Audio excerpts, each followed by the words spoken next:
Assalamualaikum warahmatullahi wabarakatuh. Salam sejahtera bagi kita semua. Selamat datang di seminar proposal kami. Sebelumnya, perkenalkan, nama saya Fitri Maufira, NIM 20317100039. Saya Tia Nur Hanifah, NIM 20317100055. Kami ucapkan terima kasih kepada Bapak Ibu dosen pembimbing kami, Ibu Yuni Kurniati STMT, dan juga Bapak Pandi Angga Prastia SSC MSI, dan tak lupa terima kasih juga kepada Bapak Ibu dosen penguji kami. Judul penelitian kami yaitu Kajian Distribusi Sebaran Timbal oleh Akar Bakau Rhizopora mucronata dan Pemanfaatan Akar Bakau hasil fitoremediasi sebagai bahan bakar padat. Langsung saja membahas bab pendahuluan dalam penelitian kami kali ini.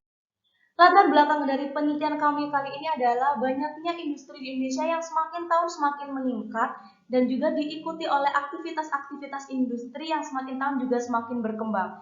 Di sini aktivitas industri tidak hanya menyebabkan dan memberikan dampak positif saja, tetapi juga memberikan dampak negatif. Selain menghasilkan produk-produk yang bernilai, industri juga menghasilkan limbah dari proses produksinya. Salah satu jenis limbah yang dihasilkan adalah limbah cair. Apabila limbah cair ini tidak dikelola dengan baik dan benar, maka dapat mencemari lingkungan dan juga berakibat fatal pada kesehatan manusia. Di sini, apabila dilihat dari aktivitas industri yang banyak di Indonesia, kita ambil contoh di salah satu kota adalah kota Gresik. Menurut data Badan Pusat Statistik di tahun 2013, Kota Gresik sendiri memiliki 402 industri sedang dan industri besar. Bagaimana dengan limbahnya apabila tidak dikelola dengan baik limbah cairnya dan bermuara ke perairan atau ke laut? Di sini limbah cair banyak banget kontaminan-kontaminannya, diantaranya salah satunya PB yang berakibat pada kerusakan otak apabila berkontak dengan manusia. Sebanyak 66,4% atau 12,9 juta ton per tahunnya limbah B3 dihasilkan oleh kegiatan industri di Gresik. Salah satu cara yang dapat digunakan untuk mengatasi persebaran limbah di lingkungan adalah dengan fitoremediasi. Fitoremediasi ini adalah cara atau metode untuk mengurangi kontaminan-kontaminan yang ada di lingkungan dengan media tanaman. Nah, banyak sekali tanaman yang dapat digunakan untuk metode fitoremediasi ini, di mana salah satunya adalah tumbuhan bakau. Tumbuhan bakau ini mudah tumbuh di perairan Indonesia dan banyak sekali ditemui di hutan-hutan mangrove Indonesia. Salah satu jenis mangrove yang ada di Indonesia adalah Rhizopora mucronata. Di sini hutan mangrove di Indonesia sendiri luasannya mencapai 3, juta hektar di tahun 2010 menurut data Kementerian Perhutanan. Di sisi lain, selain sebagai fitoremediator kontaminan-kontaminan yang ada, akar bakau atau tumbuhan bakau sendiri ini sangat banyak manfaatnya. Di antaranya mulai dari daun hingga akarnya sangat bermanfaat. Dapat digunakan sebagai arang ataupun dapat digunakan sebagai pewarna dan lain-lain. Saat ini penting sekali pemanfaatan bahan bakar alternatif untuk mengantisipasi berkurangnya atau krisis bahan bakar fosil di tahun-tahun ke depannya. Sedangkan menurut Energia di tahun 2013, bahan bakar fosil di Indonesia sendiri cadangannya hanya sekitar 3,7 miliar barel yang akan diprediksikan habis di 12 tahun ke depan. Sedangkan gas alam akan diprediksikan habis di 42 tahun ke depan. Oleh karena itu, kita perlu pengembangan upaya-upaya alternatif bahan bakar melalui biobriket dan lain-lain agar tetap dapat memenuhi kebutuhan bahan bakar di kehidupan sehari-hari. Berdasarkan latar belakang yang telah dipaparkan, maka rumusan masalah dalam penelitian ini yang pertama yaitu bagaimana distribusi konsentrasi timbal yang terserap pada akar bakau Rhizopora mucronata dengan metode beda hingga.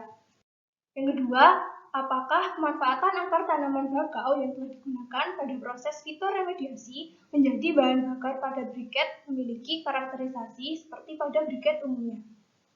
Yang terakhir, bagaimana pengaruh komposisi bahan dan waktu pengarangan briket dari akar tanaman bakau pada kualitas briket? Dalam penelitian kami kali ini juga memberikan beberapa batasan masalah untuk membantu kami dalam menyelesaikan masalah-masalah yang kami temukan.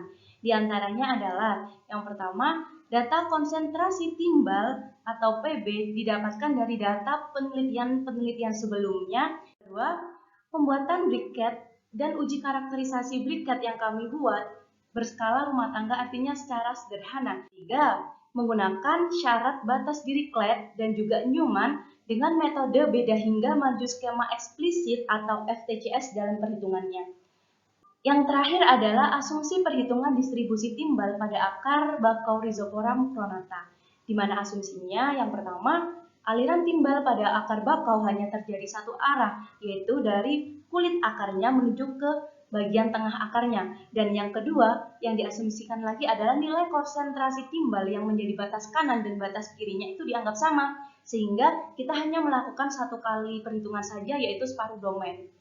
Untuk mencapai keberhasilan dalam penelitian ini, maka disusunlah metodologi penelitian sebagai berikut. Yang pertama, ada alat dan bahan. Dalam penelitian ini, kami menggunakan software MATLAB R2013 untuk melakukan perhitungan persebaran konsentrasi timbal pada akar bakau. Selanjutnya, ada oven dan ranca analitik dan juga peralatan penunjang lainnya untuk pembuatan bahan bakar padat. Untuk bahannya sendiri kami menggunakan akar bakau, tepung tapioka sebagai perekat, dan air sebagai pelarut tepung tapioka. Variabel pada tahap pembuatan bahan bakar padat pada kali ini juga terbagi menjadi dua, yaitu variabel tetap dan variabel bebas. Di mana variabel tetapnya ada suhu pembakaran 80 derajat Celcius dan juga ukuran dari briquetnya yang berdiameter 3 cm.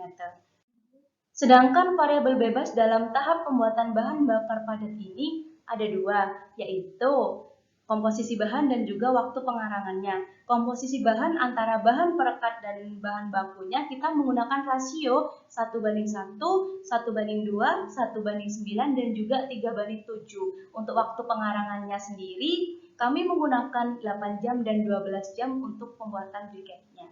Variabel sendiri terbagi menjadi dua tiap tahapnya. Yang pertama ada variabel tetap dan variabel bebas. Nah, di sini variabel tetap dari tahap kajian penyebaran timbal, yang pertama ada suhu penelitian saat aklimatasi, yaitu sekitar 28 hingga 30 derajat Celcius. Kemudian diameter akar kita anggap semuanya konstan 0,1 desimeter.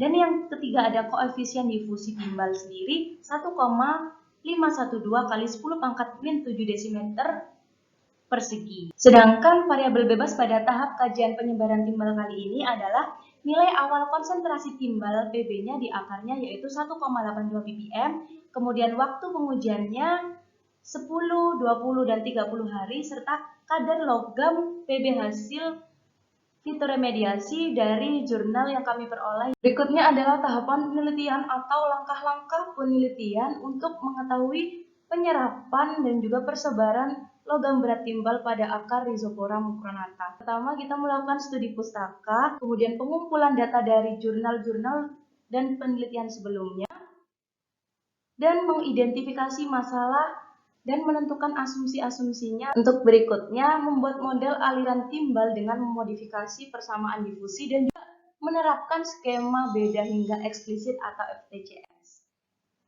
Kemudian dilakukan penentuan nilai awal dan syarat batasnya, di mana nilai awal ini konsentrasi timbal dalam akar bakau yang diaklimatasi, dan juga untuk syarat batasnya kita menggunakan Dirichlet dan Newman. Selanjutnya menentukan delta X dan delta T dalam skema eksplisit yang ada,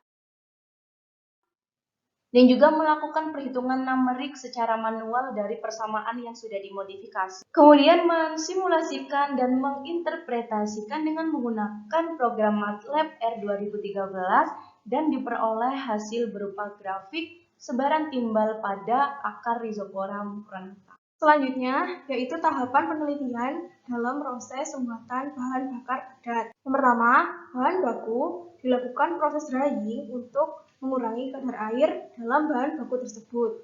Selanjutnya, dilakukan proses size reduction yang berguna untuk memperluas permukaan sehingga dapat membantu proses burning. Setelah menjadi arang, dilakukanlah proses grinding guna memperkecil ukuran arang tersebut, yang selanjutnya dilakukan proses meshing untuk menyamakan ukuran dari arang tersebut. Setelah dilakukan meshing, arang halus tersebut dilakukan blending atau pencampuran dengan menggunakan bahan perekat, yaitu tepung tapioka. Setelah itu dilakukan proses molding atau pencetakan, yang nantinya bahan bakar pada tersebut akan dilakukan proses drying. Setelah proses pengeringan, bahan bakar pada tersebut diidentifikasi beberapa karakterisasinya dan dibandingkan dengan literatur. Terima kasih telah menyaksikan video kami. Mohon maaf apabila ada kesalahan dalam penulisan maupun perkataan.